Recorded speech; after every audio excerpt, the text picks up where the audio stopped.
Well, thank you. And I'm super excited to be here. Tonight, I want to talk about productivity killers for the front desk team. I will tell you, I've worked with over 500 dental practices as consulting clients. I'm with Classic Practice Resources in Baton Rouge, Louisiana. If you're not sure where that is, I'm sure you've all heard of New Orleans. Well, it's just right down the interstate from me. So I'm here in Louisiana.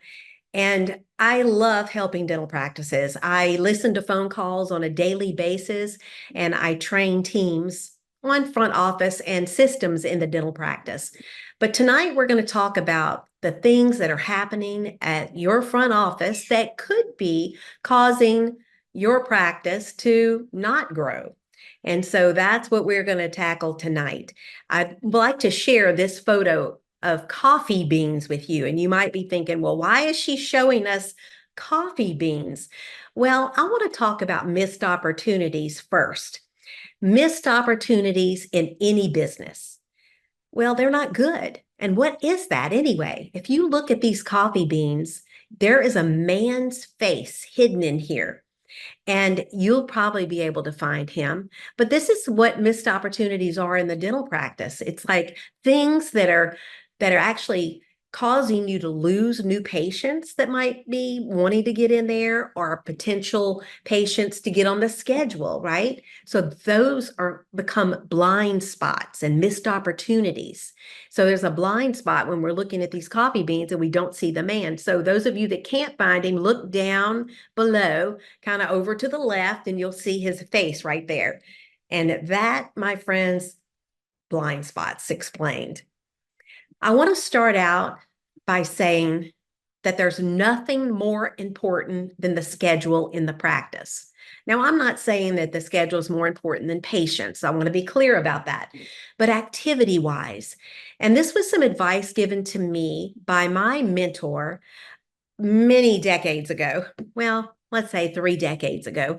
And I remember the day that he came to my office, and I was the office manager, and there had been some broken appointments, and he looked at me and he said, "Sandy, what are you working on?" Well, at the time I was planning a trip for the entire team because we had our best month ever. And he said, "There's nothing more important than the schedule. And I need you to go up front and find out why those patients fell off the schedule." And I can remember that and his face and the expression just like it was yesterday. And it really stuck with me. And it's so true. So lots of times we get pulled into things and away from what's really important. So just know that there's nothing more important than your schedule. And what I see in these practices, that oftentimes they've never appointed someone to be the scheduler. Like you are the scheduling queen or king. It's like you are responsible for making sure that we are scheduled to goal, that the schedule is full and productive. And you actually know what the goal is for each provider, because that's important. We see that all the time. You want to make sure that people are confirmed, and my goodness, they actually show up. You want to work the unscheduled treatment reports, and you oversee the recall system in the practice. That is what a dedicated scheduler does. And so often when we go into practices, we see the person that is the scheduler, and she's having to leave the front to go help in the back to take x-rays or help with the hygienist. And when you do that, you don't have anybody working on your schedule, just like that. This last week, like I said, I was in Boston giving a seminar, and one of the first questions I asked is, who in here is responsible for the schedule? Like, you know, that is your main job. Raise your hand. We had 27 dental practices represented, and 3 people raised their hand. Yeah, 3 people knew that their job was to get the schedule filled and the patients, get them to arrive. And that needs to change. So you need a dedicated scheduler. And that doesn't mean that no one else schedules. I want to be clear about that. Let's talk about these productivity killers. One that we have to talk about is late patients. And probably you're thinking it's going like through your brain right now. Oh, yeah, Mrs. Vetter. Oh, she's always late. You know who these people are. Well, what are you going to do? I mean, how do you handle this? Because you want the production and you don't want to upset the patient. I mean, I remember one time an attorney drove over an hour to get to our practice, and the hygienist, but I think he got there about 20 minutes late. She turned him down and he was very upset. And he called the doctor and he was like, I can't believe I drove an hour. I was stuck in traffic and da da da da da. And he was very upset. So, what do you do in the case of these late patients? Well, first off, call after 5 minutes. Just right away. They're 5 minutes late.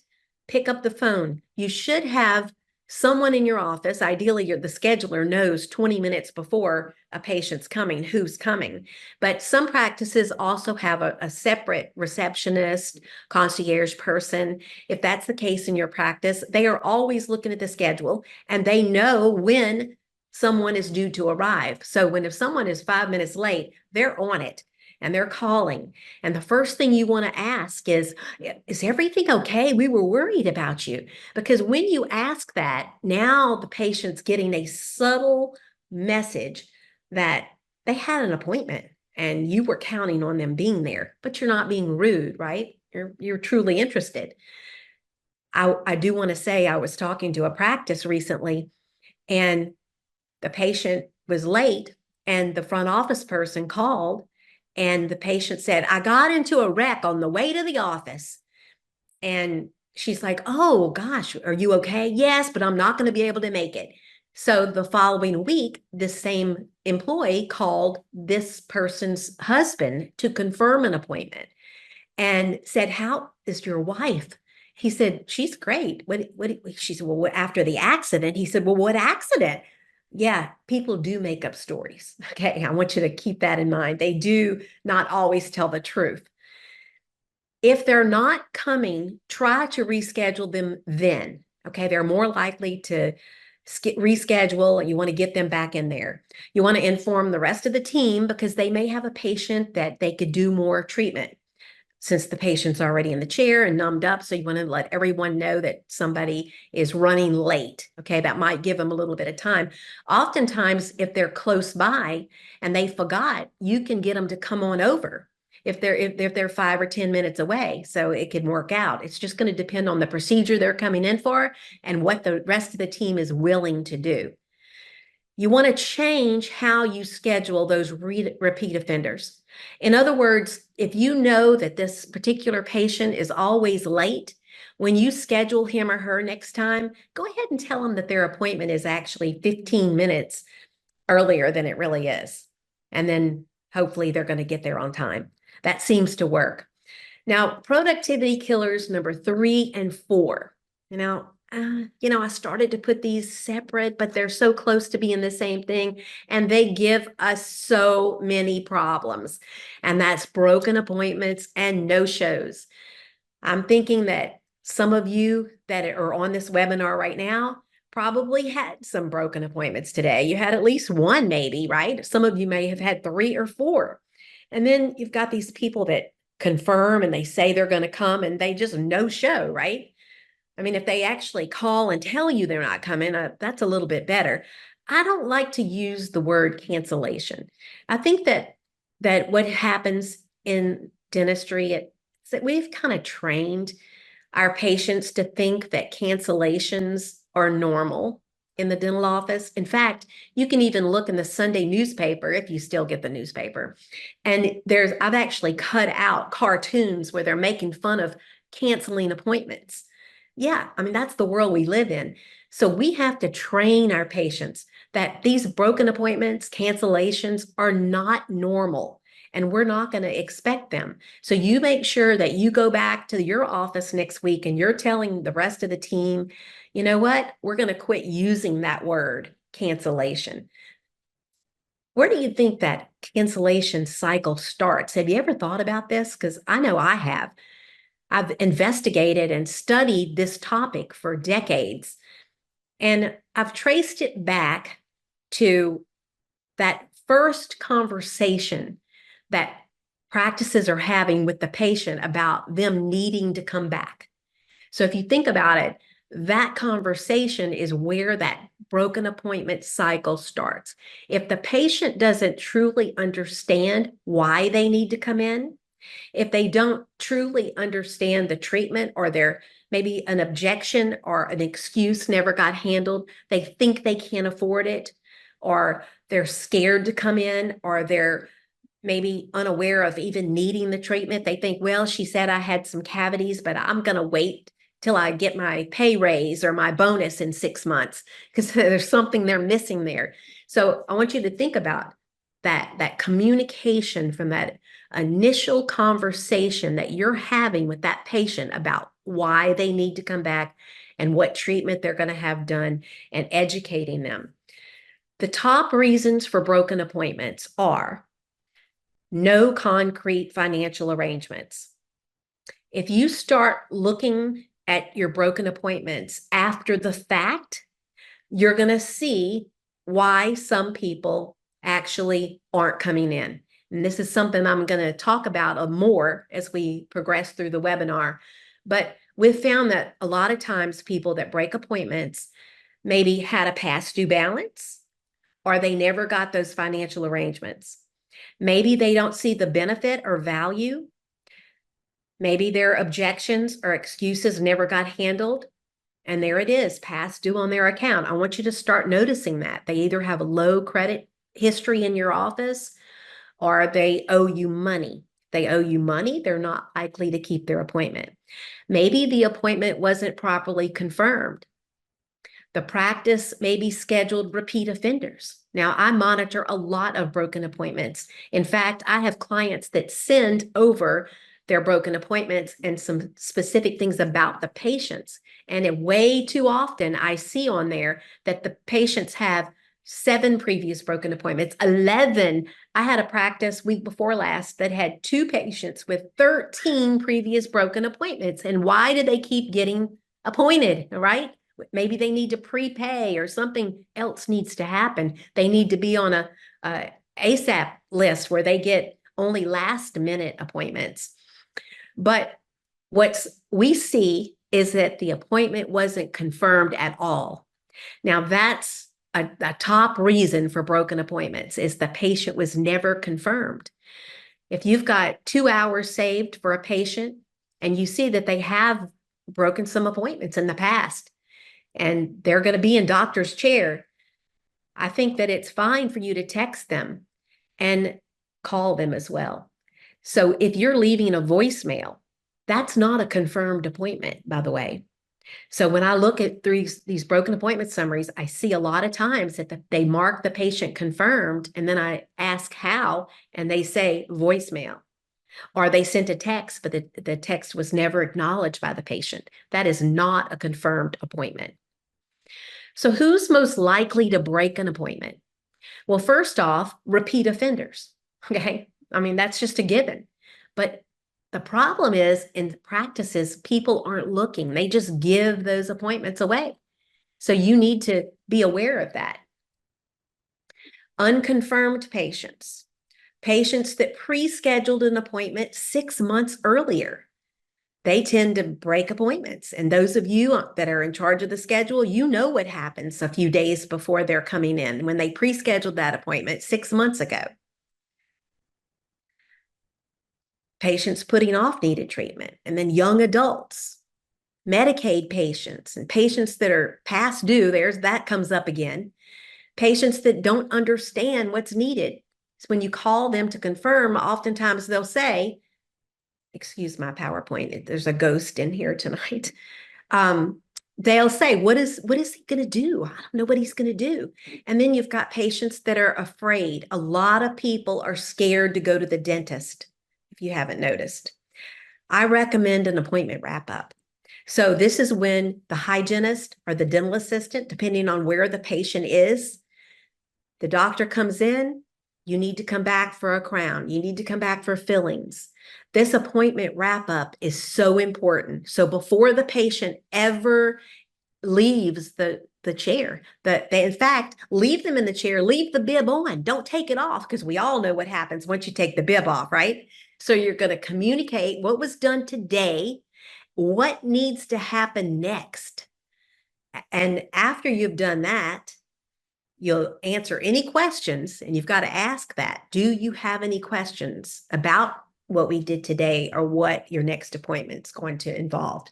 Now you let them down, take off the bib, walk them to the front, and have a handoff, a proper handoff, where you're going to repeat again what needs to happen next.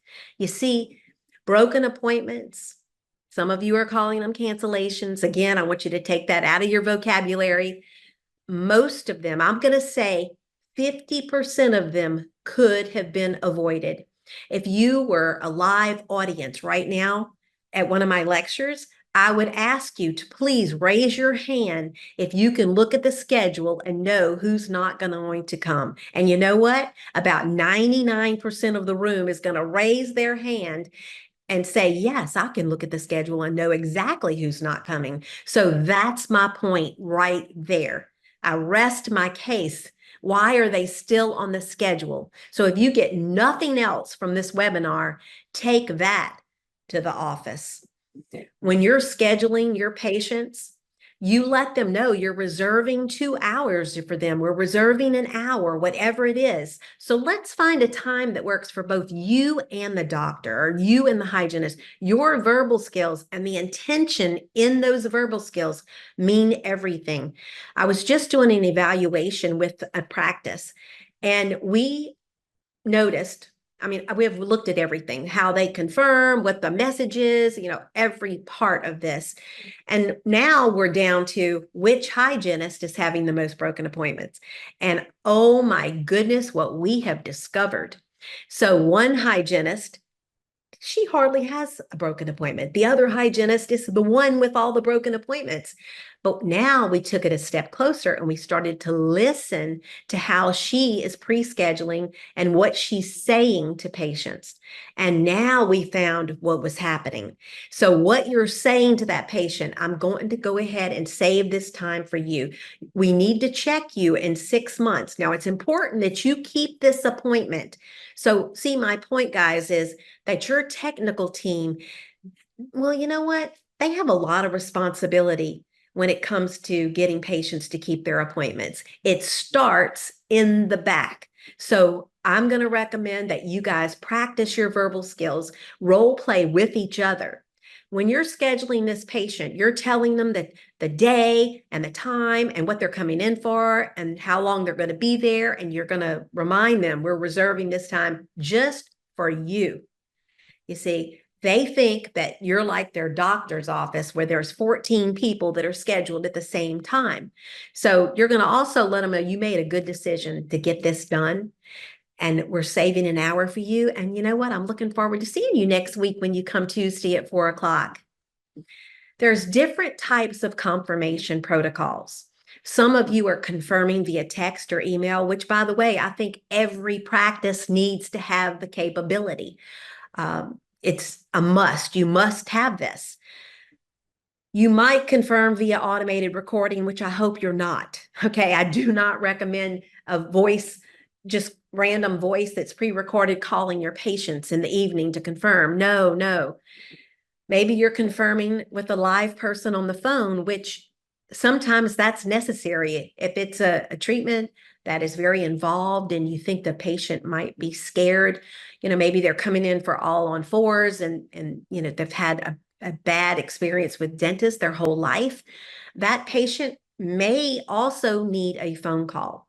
And then there are some people that don't confirm at all, which is crazy. Like they'll say, oh, Sandy, if we confirm, well, the patient might cancel. And so we just avoid it altogether. Well, I do not recommend that. Okay, that I don't recommend that at all. So you want to confirm your patients. It's very important. But I think what's happening is a lot of times that there's bad contact information. You're trying to reach them and they don't answer your text, they don't answer your email, and now you try to call and they don't answer your phone calls, which brings me to, I want to make sure that everyone is verifying contact information. One thing I really like about our sponsor, Practice by Numbers, is they have their software will actually tell you what percentage of your patients have a phone number in your software, which is huge because you're counting on texting, right? And if you don't have a phone number, hey, you need to get the phone number. And you also need to verify the phone number when the patient comes, because if you have bad information, that's not good. And I will say more than ever today than in any time I've been in dentistry, the numbers aren't good. I think that because we're relying on technology so much, you've got to make sure you put the numbers in correctly. So pay close attention to that. I think that's part of the no response problem. So maybe you've got a patient that's going to attempt to cancel.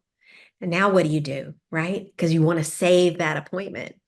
Or the patient has unanswered questions. So all of these things come up. But if you aren't talking to your patients, like especially again, when you have a lot of time saved in doctor's chair, you need to answer these questions. You need to be able to handle their objections and be aware of the procedure, extractions, even people coming in like for veneers. It's like they might need that personal touch. So I think that's something you need to look at before you start your confirmation process. You want to send your email or text well in advance, at least 2 weeks before the appointment, because when you're doing that, you are letting them know, and your message is going to say, if you can't come, please let us know so we can utilize that time for someone else. Now, Practice by Numbers will let you customize your email and text, which I really like. Send another email or text 3 days before. If they did confirm, then they're going to get another one in 2 days. But if you don't hear back from them, they get a phone call. You can't just like sit around and wait, right? They're not answering your emails or text. You've got to be proactive and call them. Now, when you leave voicemails, don't say, I'm just calling you to confirm your appointment for tomorrow. No, if you're getting a voicemail, you're going to say, I'm calling you about your appointment tomorrow. You want to put a little mystery in there.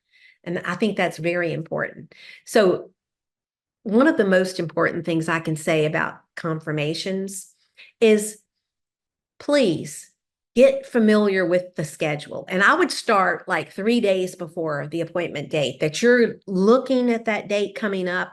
Like on Mondays, you're looking at Thursday. Who's coming in? Oh, how did he get there? He has like 10 previous broken appointments. That is a red flag. So you're looking at every one of these people on the schedule, and you're looking at their balance, their broken appointment history. You're looking at what they're coming in for. Yeah, it's like, did we get a signed financial arrangement? I mean, these are all the things that's going to kind of give you a heads up whether or not this person's going to come. And if you think they're not going to come, you need to get that handled well in advance. Don't wait till the day before or the day of. Don't let them do this to you again. So you're going to start early in the day with your confirmations. If you didn't get a verified text, they didn't confirm from their email or text, you've got to call these people. When you get them on the phone, don't say, I'm calling to remind you.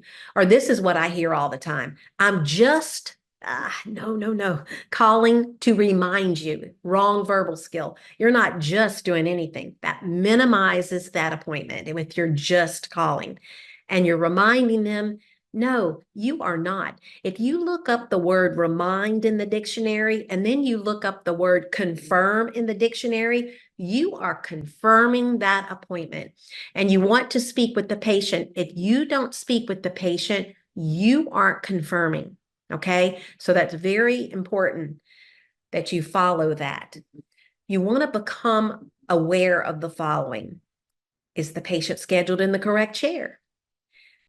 Is that the correct treatment and time? Are they going to be with more than one provider? Are we going to be moving them from one chair to another? Do they need to be pre-medicated? Is there any broken appointment history? I mean, these are really important things that you need to know before the day of the appointment, or when you're starting to confirm the day before, or even sooner. Like I said, I like to look 3 days in advance. Do they have a past due balance? Or we are always struggling to get $50 from this man? Is there a history of broken appointments? When was that appointment made? If that appointment was made 6 months ago and you can't confirm them, red flag. If I'm in charge of the schedule, you know what? I'm going to double book that guy. If he made that appointment 6 months ago, I can't get in touch with him, and he has 10 previous broken appointments. Yikes. Time is money. Time is the most valuable asset in the dental practice. You get one opportunity to make every day the best it can be. And then once that day passes, you don't get another chance. And so that's why you've got to know that people are going to keep their appointment. And that's why these verbal skills and your actions are so important. You've got to pay attention to individual circumstances, like she's 95 years old and she doesn't drive. So who do you confirm with? You confirm with the person that's going to drive Miss Mabel over to the office. That's who you confirm with. Maybe they're a teenager and irresponsible. Who do you going to confirm with? Well, I'm going to call mom and I'm going to call that teenager, right? If they're maybe just 18 years old and just started going to college, I might confirm with both of those. Because again, you get one opportunity to make every day the best it can be. You need to know who needs that call versus the text and email. Again, texting and email is one of the best things that ever came to dentistry. So we have to utilize it. But at the same time, when we know that only half the people ever born go to the dentist and less than half go on a regular basis, that we need to really kind of be proactive, right? Very proactive, actually. So you need to be prepared to confirm. You want to have a prepared script, and you're going to tell them the day, the time, and what they're coming in for, who they're going to see, any prior agreements, like they've made a deposit and they're bringing more money. Answer questions. Ask them, do you have any questions about your appointment? And you're going to end off with, we are looking forward to seeing you tomorrow. And I like to add the time at 4:00. Again, avoid using the word remind. Don't say I'm just, and I say this over and over again because I hear it daily when I listen to calls. Pay close attention to their responses, words, and reactions. So if they're saying, oh, gosh, is that tomorrow? See, that's a red flag. That might be somebody that's going to back out of that appointment. And they may even say, oh, yeah, I guess I'll be there. That scares me right there. So I'm going to ask some questions. Do you have any questions about your appointment tomorrow? Now we've got a 2 hour saved for you. And I just want to say, this is routine. You're coming in for this routine procedure. We're going to take great care of you. And when you're talking to them, speak up and speak clearly. Have that confidence that you believe you work for the best dentist. You work for the best dental practice. You are the cheerleader for your practice. And that's something I don't see enough. I know when I train teams, we have to role play that so many times for people to say, oh, doctor does beautiful veneers, or I've been working here for 3 years and I've seen doctor's dentistry. And this is so important, guys. When you're confirming something that somebody's trying to back out, or when you're trying to appoint, it's so important to be that cheerleader. Don't use the word cancellation when you're speaking to your patients. Things like, oh, well, we'll probably get a cancellation. Never say it. Stop breaking agreements with patients. What do I mean? You're thinking, well, I'm not breaking agreements. Well, if you're calling patients that are scheduled for day after tomorrow, but to fill the time because you have broken appointments, yeah, that's pretty much breaking an agreement. Let me explain. Whenever somebody makes a dental appointment, okay, so say this lady came in and she saw the hygienist and she needs a crown.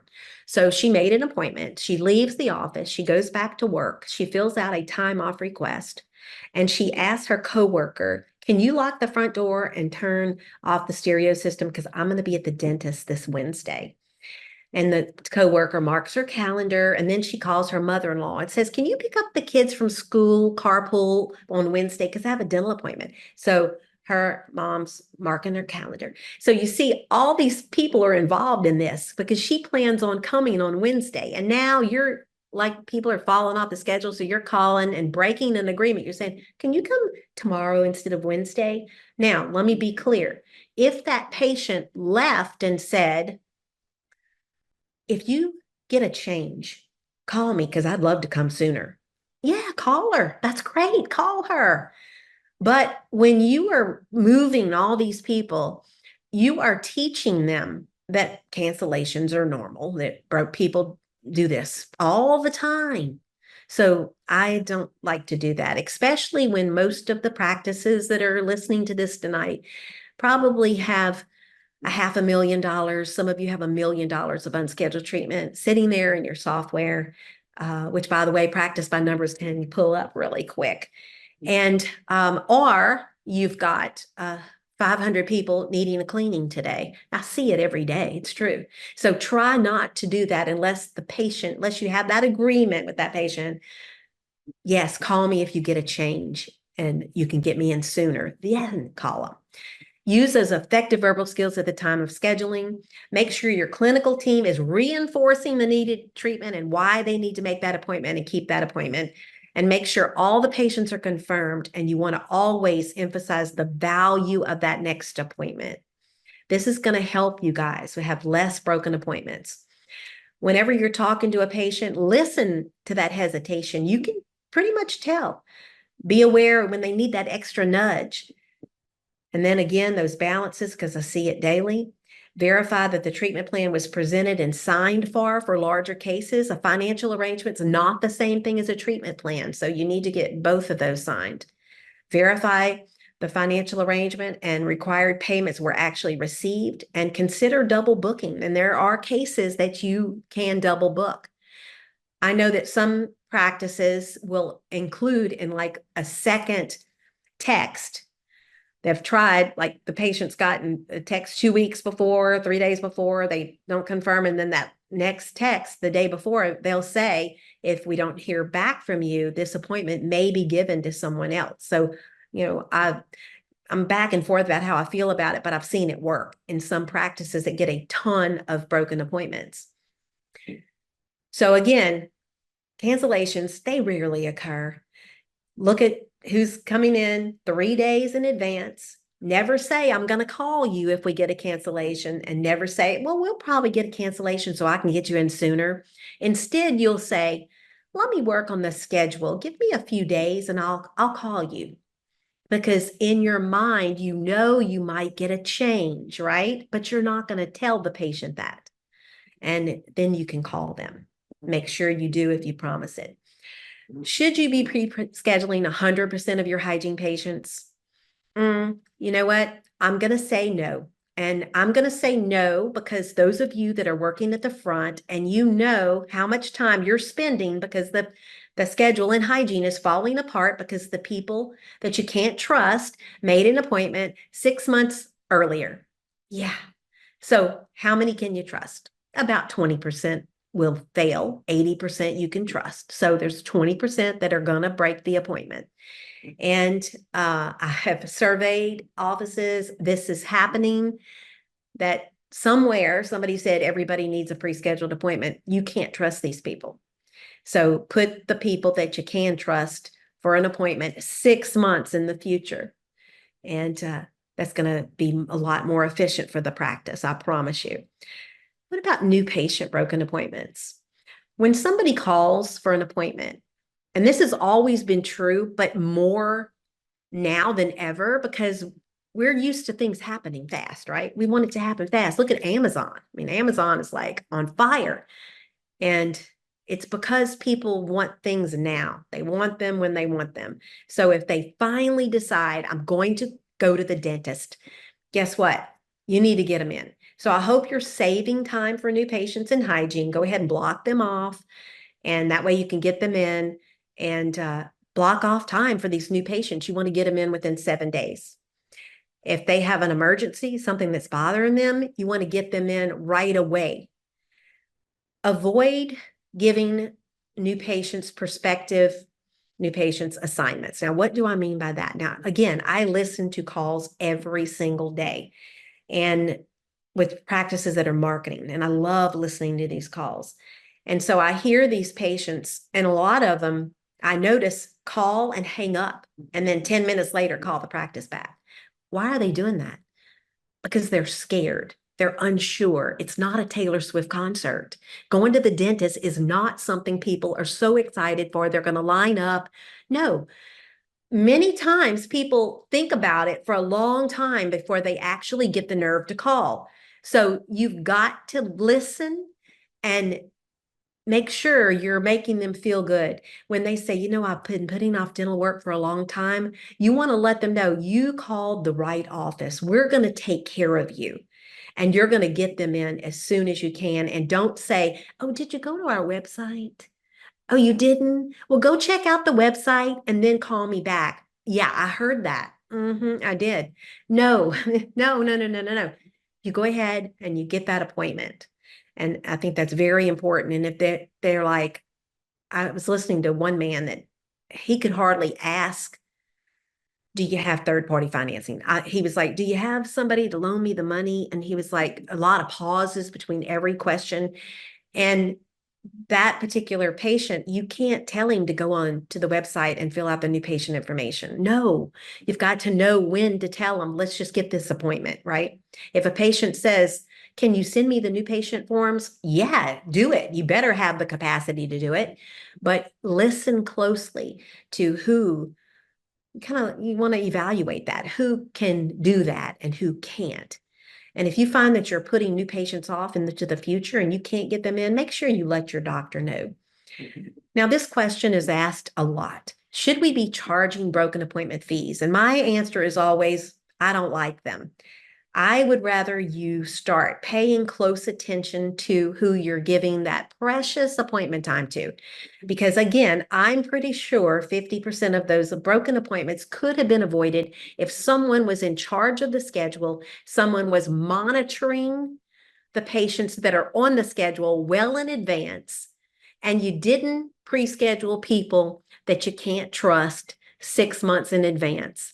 And you pay closer attention to the money. You don't need to threaten people. I had an appointment. I was taking my granddaughters to Disney, and I had a heel spur flare up 2 months before. And I'm like, oh my God, how can I walk 40 miles in a week with a heel spur? So I called a podiatrist, and the guy answered the phone. He was a male receptionist. And he said, we can see you Tuesday at 11 o'clock. And if you don't come, there'll be a $75 charge. And I'm thinking, dude, I've never even met you. Why are you threatening me? It was so, and then I got there and had to wait for almost 2 hours for this appointment because this podiatrist supposedly is so popular. So, yeah, not a good thing. Not a good look for practices. I would rather you have what I call a cancellation policy. So the cancellation policy works like this.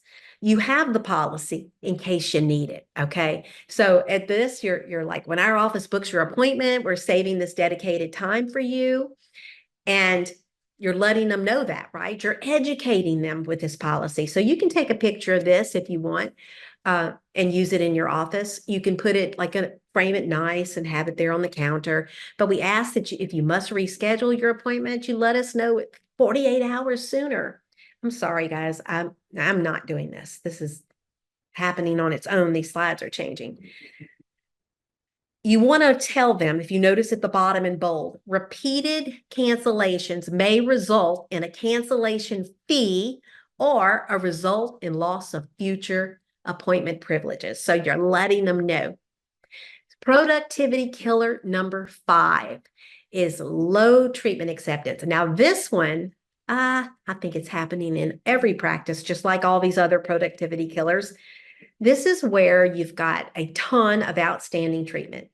I have found that many offices aren't even aware of their outstanding treatment. And this is one thing I really love about Practice by Numbers, because you can go right on and know exactly, like within seconds, how much treatment you have that's been diagnosed and unscheduled. And this is like saves you so much time, and it lets you know what you need to change.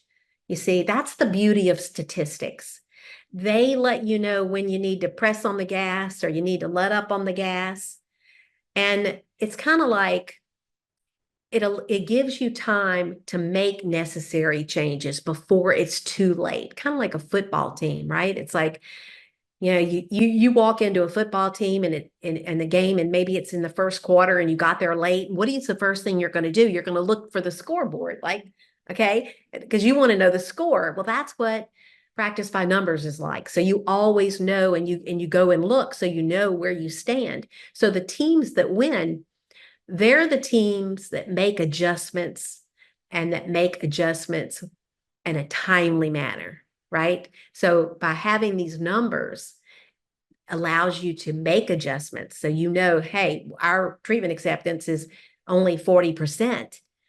Let's make some adjustments on how we're presenting it and the options we're giving our patients, and let's get that up to 80%. And it can happen. I see it all the time. So you've got to make sure that you are calling patients, that you are reaching out to them, whether it's email or text, that you are outflowing. This is how you're going to get your schedule filled. And I'll have to tell you, because again, I work with practices, our consulting clients, and it's alarming to me how many have never trained their team on software. So you might be listening to this because you use practice by numbers, and that's great. I'm glad you do. Make sure your team knows their role and what they need to be looking at. And just for your general software, no matter what dental software you're using, you want to make sure that you have trained your team so they can utilize it. And that just makes all the difference. One of my favorite reports on practice by numbers is the revenue IQ. So this, my friends, this is what I call gold, GOLD, gold. So you can go on practice by numbers and just look.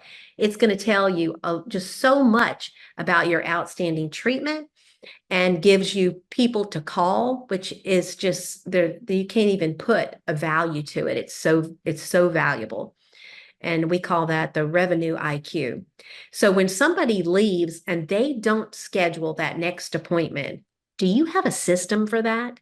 Because don't just have them on that unscheduled treatment report and never do anything.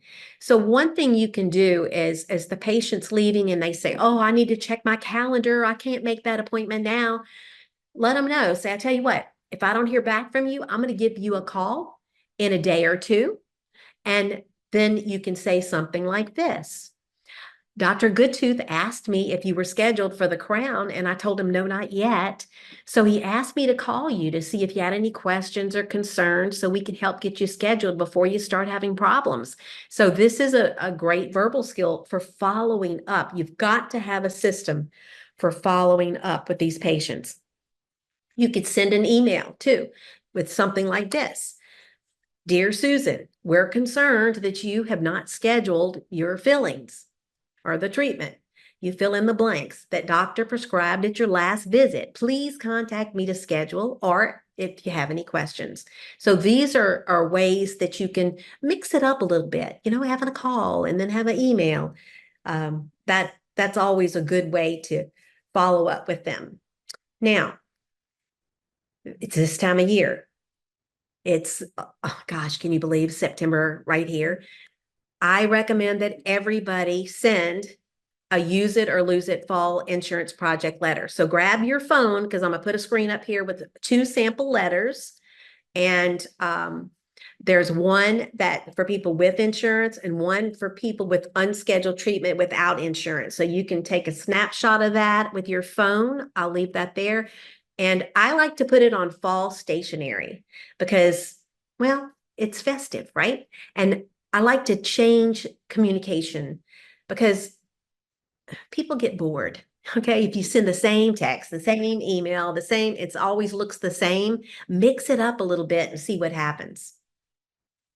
Productivity killer number 6, low patient retention. So there's these 3 R's of practice management, and they are retention, recall, and reactivation. And my friends, this is my favorite topic. It's so important to be aware of this and have everybody trained in the practice. So many people don't know how many patients they're losing, and that's another thing that practice by numbers can help you with. Did you know in the United States there's 166,000 dentists practicing? And I think we could all agree that every one of those practices get at least 10 new patients a month. Do you know that some practices get as many as 50 or 100? But I think, let's just say everybody gets 10. Then that means that there's 1.6 million people going to a new dentist every month. Now, that's just gross. Okay, that's just, I can't even think with that, but it's the truth. So what's happening there? Well, I think a lot of times practices inactivate patients too soon. So with practice by numbers, you can actually go on and they have a great reactivation program. So you can see right here, and I am all about this 18 to 30 months. Yes, don't give up on those people. They need a dentist. And again, it's not a Taylor Swift concert, so they might have gotten busy. Just don't write them off too soon. And one thing I really like is that a lot of systems will quit communicating with your patients after 12 or 18 months. But as you can see, that's not practice by numbers. They'll continue communicating, which I think is great. There's a very simple retention formula. On the first of the month, so you could do this next week, you could just pull the report, ReCare report for the month of September, find out how many people are due with or without an appointment, and then on October 1st, pull that same report, and you're going to be able to see how many people actually came and how many people didn't. And that'll give you an idea of your retention in your practice. Very simple to do, and it should be like something that scheduler's doing. So in the dental office, guys, we have dentistry, the management of the practice, and then the people part, which I think it doesn't get enough attention. The people part of the practice, which is so important because they can get a root canal anywhere, right? They can get a root canal anywhere. I mean, how often do you hear a patient say, I had the most beautiful, perfect root canal at my dental office? No, that's not how it is. So what they're doing is they're comparing you to every other doctor or dentist that they went to. It's how the practice smells, it's how it looks, it's how your team looks, it's how they're greeted. It's everything. So create lasting impressions in your office. Make sure that when they drive up, they get out of their car and they walk in, that they see that this is a clean place and that everybody's friendly and they care about them. I brought my granddaughter to the orthodontist and I drove up, and hopefully he's not listening. No. And I drove up and the shrubs they were weeds and vines and everything. Just, I mean, that's what you see when you drive up, and everybody had to drive up to the same place. It's just not a really good impression that it left me with. So make sure you guys are doing that, because that's how you're going to retain people. I'm getting better at handling customer complaints now. I just hang up on them. I want you to pay close attention, guys. If you want to get control of your production in your office, listen to your patients if they are complaining about something, because a complaint is a gift in disguise. Know that. And you've got to know if somebody's upset, because if they're upset, they're likely not going to tell you. They just might go to another office. Maybe they walk out of hygiene and they're acting a little funny. You see a change in their demeanor. Maybe they left and they're not answering your calls. They won't come back and they're not paying you, right? You heard it from their neighbor that they had a bad experience. So pay close attention. And if somebody complains, listen to them, be interested in them. This is so important. Let them talk. Don't interrupt them. Try to make it right. Let the doctor know, note their record. This is so important. So many times you can save patients, because you need to pay attention to your recall effectiveness, how many people are staying in the practice, and make sure this is not happening in your practice, that you're utilizing your reports and something like practice by numbers so that you know how many people are overdue and you're making those calls and getting them back. Because our study concludes that this is the percentage of the customers that'll buy without any effort whatsoever on our part. So my point being, you need to reach out to these people and utilize your software, because look at this. Look at the people, only 39.85% of adults going to the dentist in the last 12 months. This is real, guys. This is real. So again, practice by numbers can pull up some of this information and help you get these people back. And I think that is awesome, because the most common mistakes with recare is there's no system at all, or the actions are inconsistent and nobody's monitoring it. So make sure that's not your practice. So don't give up on these patients ever. Maybe they're late and maybe you don't like them, or whatever. They missed their appointment. Don't give up on them. They have blood flowing through their veins and they are a prospect for your chair. This is very important. So we know that when you reactivate people and you keep people in your practice and close the back door, you're going to have higher treatment acceptance. They're going to refer more people. This is a good thing. So just a quick recap. You want to make sure you have a recall system, that you follow up on your unscheduled treatment, that you do that yearly use it or lose it project, and do a yearly reactivation project. Remember, people will forget what you said, people will forget what you did, but people will never forget how you made them feel. And this is how you gain control in your practice over all of these productivity killers. Does anybody have any questions? If you have any questions, you can go into the chat or the Q&A, and I am happy to answer any questions that you guys have. How does the front desk office manager handle sales calls? It's funny that I called an office. I was returning a doctor's call, and the girl was so rude. And I'm thinking, well, she probably gets a lot of sales calls. I think you just need to communicate. If somebody calls and they're saying, yes, I'm calling. Well, I heard one today. They called and said, what dental software do you use? And the girl that answered the phone, the receptionist, was very friendly, and she started answering all the questions. And what she could have done was said, I tell you what, I'm busy with patients. Can I get your name and number? And maybe I can call you back tomorrow, and just end off on it. So she's not being rude. I'm sorry to hear that there's so many sales calls. I thought maybe with social media, more and more people would be doing that versus cold calling offices. But be friendly and just acknowledge them, as always with any communication, and get the name, number, and the company they're from. Just keep it short, and that should work. Practice, role play, always role play. But again, it's like, can I get your name and number?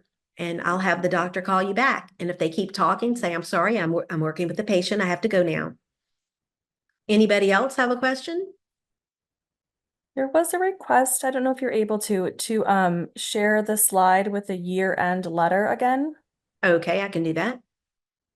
That's a great letter. And you can get that stationery at on Amazon or a stationery store. Just get it at a stationery store. So yeah, there's one, like I said, for unscheduled treatment, and they do not have insurance. And then you can customize it for people with insurance. So those are two different letters. One's shorter than the other. You can just take off the part about the insurance on this one over here on the right side. And you can say our records show that you have treatment diagnosed but not completed. So there's two options here you can customize. And if anybody else has any questions, I just wanted to say too, I have a slide here with my contact information for you guys. And I have a podcast that you guys might want to check out. It's called Dental Drill Bits. And you can find that on iTunes or anywhere you get your podcasts. It's called Dental Drill Bits. And I record every single week. And yeah. And this is my email address. I welcome any emails, and my website address as well. What will be the best answer if the callers ask if we accept their insurance and we don't? Well, first off, you don't lie. This is where you've got to change the conversation. You got to be the cheerleader for the practice. So somebody starts talking about insurance, the first thing that you need to say is, what are you looking for in a dentist? Okay, so they're thinking about insurance, and why? Because they were taught that somewhere in society, right? So at that point, you're going to say, what are you looking for in a dentist? And that's when they go, oh, well, I was looking for somebody that could do veneers because yeah, I've got veneers. I don't really like them, and I've got some other issues in my mouth. I need my teeth cleaned. And you said, well, that's where you brag about your dentist. Well, I'm going to tell you, I've worked here for a year, and my doctor does the most beautiful dentistry. I'm so glad you found us. In regards to your insurance, we will be glad to file your insurance. We are not in network, but we will work hard to get benefits for you. And I can go ahead and call the insurance company now and call you back. You don't want to make it about the insurance. And I think this question, people don't even ask as much as they used to about it, because I think people now see that if they work in a practice that they're proud of, and you brag on your office, it makes all the difference. Again, I listen to these calls from fee for service practices. I monitor all the calls. They do marketing, and you get a ton of calls, and people, the first question is, do you take my insurance? So you want to let them know that you'll be happy to call their insurance company and find out the benefits, and happy to work to get the maximum payment, but you're not in network. Don't lie about that ever. And get the conversation more on the beautiful dentistry that your doctor does and how proud you are to work in that great office. I know myself. Well, I don't know how my hair looks now. I just go to this guy that he charges $90 plus a tip for a haircut. It's $100. I can get my hair cut for $40. But why do I go to him? Okay. It's because of the whole atmosphere. It's the conversations. It's how it smells in that office. And that's why all these other things I was talking about are so important. So you got to make it not about the insurance. It's the experience in the office. When will it be the best time to remind patients to use their end of the year benefits? I say in September, towards the end of September is the best time. This is awesome. I enjoy doing this. I enjoy sharing with you all. So this is great. So if you have any questions, you have my email, and you're all welcome to reach out. And then I hope you listen to Dental Drill Bits, because my podcast is a little different from others. I have guests. It's just me and Michael Arias, and we talk about all the problems, and we lay it out there. We give you a lot of good information.